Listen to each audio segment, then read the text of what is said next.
जय हिंद जोहार। कोल्हान यूनिवर्सिटी में सेमेस्टर 5 की जो परीक्षा हो रही है उसमें जो एक पेपर है DSC 1, उसका जो है कुछ महत्वपूर्ण प्रश्न जो है मैं बताने जा रहा हूँ। आप लोग अगर इस प्रश्न को कर लेते हैं तो सारा प्रश्न शॉर्ट और लॉन्ग दोनों ही आ जाने की पूरी संभावना रहेगी। सबसे एक महत्वपूर्ण प्रश्न है DSC 1 पेपर का, जिसमें कि आपको मुगल काल के बारे में पढ़ना है। तो मुगल काल के बारे में आपको इसके जो है आपको कृषि, उद्योग, शहर, ग्रामीण क्षेत्र और जो स्थापत्य कला, चित्रकला और शिक्षा से संबंधित जो है सिलेबस को पढ़ना है। तो इसमें जो महत्वपूर्ण प्रश्न बनते हैं उस पर हम लोग चर्चा कर रहे हैं। जो पहला प्रश्न होता है ये है कि मुगल काल में जो है कृषि की क्या स्थिति थी, कृषि कैसे किया जाता था, कृषि का उत्पादन कैसे होता था, सिंचाई कैसे होता था, और जो भूराजस्व व्यवस्था था, जो कि आपको ऐसे तो अलाउद्दीन खिलजी से ले सकते हैं, लेकिन आप शेरशाह और अकबर को ज़्यादा महत्व देते हुए इसको बताएंगे। भूराजस्व व्यवस्था का जो टोडरमल जब्ती व्यवस्था थी वो सबको ही बता सकते हैं। और जो सबसे महत्वपूर्ण है कि जो कृषि के फसल के प्रतिरूप हैं उनको भी आपको बताना होगा, और कृषि में जो भी नए चीज़ें आई है सिंचाई व्यवस्था में उस सबको भी बताना होगा जो मुगल काल में आया है। तो ये देखते हैं आपको कि कृषि से एक संबंधित प्रश्न रहेगा, और साथ में गैर कृषि कार्य भी जो किए जा रहे हैं कृषि से संबंधित वो भी एक प्रश्न रहेगा। तो ये एक प्रश्न आपको यहाँ से बनता है। दूसरा प्रश्न जो है, जो आपको मुगल काल में नगरों का उदय हुआ, नगरीकरण हुआ, व्यापार वाणिज्य का जो प्रचार प्रसार हुआ, या आपको उद्योग जो लगे, और जो भी आपको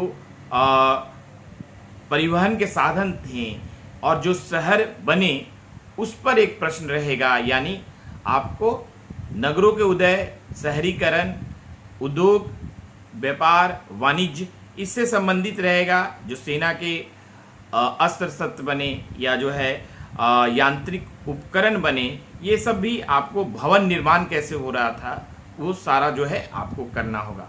तो एक क्षेत्र जो है हम देख रहे हैं, पहला प्रश्न कृषि से संबंधित है, दूसरा प्रश्न जो है नगर और उद्योग से संबंधित है।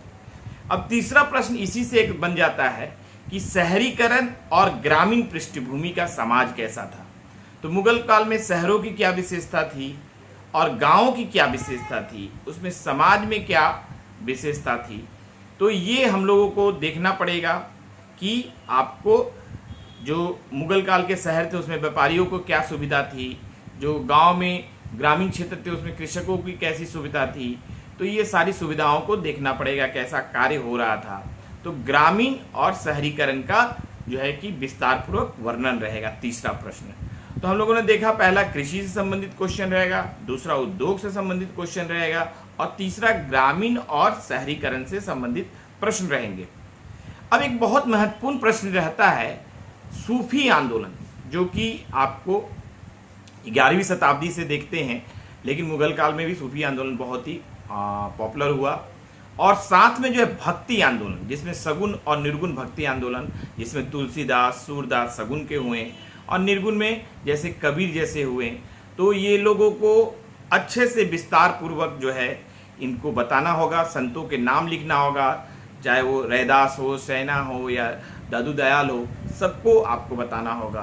तो ये बहुत ही महत्वपूर्ण प्रश्न है, भक्ति आंदोलन और सूफी आंदोलन। तो इसके क्या कारण थे, इसका समाज पर क्या प्रभाव पड़ा, तो ये आपको बहुत ही अच्छे से तैयारी करके जाना होगा। तो ये 4 प्रश्न भी अगर आप तैयारी करेंगे तो जो 18 तारीख की परीक्षा है तो आप देखेंगे शॉर्ट और लॉन्ग दोनों ही आ जाएगा। तो हम लोगों ने पहला चर्चा किया कि कृषि का जो है क्या स्वरूप है, कृषि कैसे कार्य किए जा रहे हैं, सिंचाई। दूसरा है उद्योग, नगर, वाणिज्य, इसके बारे में हम लोग देख रहे हैं। और तीसरा जो है ग्रामीण और शहरी क्षेत्र के बारे में देख रहे हैं। और चौथा देख रहे हैं भक्ति और सूफी आंदोलन। तो ये 4 प्रश्न आप करते हैं तो 4 शॉर्ट और 2 लॉन्ग आंसर आपको मिल जाएंगे। लेकिन एक बहुत ही और महत्वपूर्ण प्रश्न निकल कर आता है जो है वास्तुकला से, आर्किटेक्चर से। बहुत ही महत्वपूर्ण प्रश्न है, जिसमें कि आपको शेरशाह का मकबरा हुआ, तो ये सारा आर्किटेक्चर के बारे में आपको बताना है। शेरशाह और सबसे महत्वपूर्ण शाहजहां, बहुत ही महत्वपूर्ण है, और अकबर। ये तीनों का जो है स्थापत्य कला का जो देन है। शाहजहां के समय तो बहुत सारा स्थापत्य, लाल किला हो दिल्ली का, या ताजमहल हो, तो उसी तरह इन सब का जो है आपको स्थापत्य कला के बारे में एक प्रश्न रहेगा। तो 5 प्रश्न अगर आप कर लेते हैं तो शॉर्ट और लॉन्ग आपको आसानी से हो जाएगा। तो ये आपको बहुत महत्वपूर्ण प्रश्न मैंने बताया है।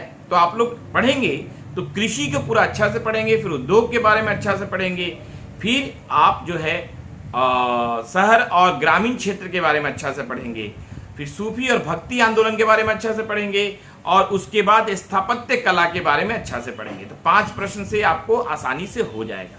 शॉर्ट आंसर में या इसी जो प्रश्न, 5 प्रश्न में 3 चीजें और आती है। एक है मनसबदारी व्यवस्था, एक है जागीरदारी व्यवस्था, और एक है जब्ती प्रणाली। तो ये भी बहुत महत्वपूर्ण है, इसको आप लोग देख लीजिएगा।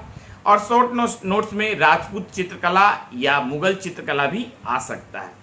तो ये सारे संभावित प्रश्न जो है मैंने बता दिया है। आप लोग जो है इन सब की तैयारी करके जाएंगे तो आपके पास बहुत सारा ऑप्शन रहेगा कि आप आसानी से सारे प्रश्न कर लें। मुझे पूरा विश्वास है कि लगभग आपके जितने भी प्रश्न आएंगे इसी से आएंगे, और आप आसानी से शॉर्ट आंसर 4 कर लेंगे और लॉन्ग आंसर 2 कर लेंगे। तो आप लोगों को बहुत शुभकामनाएं। आप लोग अच्छे से तैयारी कीजिए, और एक निर्देश है कि आप अच्छे से भूमिका दीजिए और अच्छे से डायग्राम बनाइए, और निष्कर्ष हर प्रश्न में दीजिए। जितना अच्छा हैंडराइटिंग रहेगा उतना अच्छा मार्क्स रहेगा। पैराग्राफ को चेंज कीजिए तो अच्छे मार्क्स आएंगे। इतिहास में मार्क्स लाना मुश्किल होता है, लेकिन अच्छे से अगर आप लिखेंगे तो 80% तक मार्क्स आप ला सकते हैं।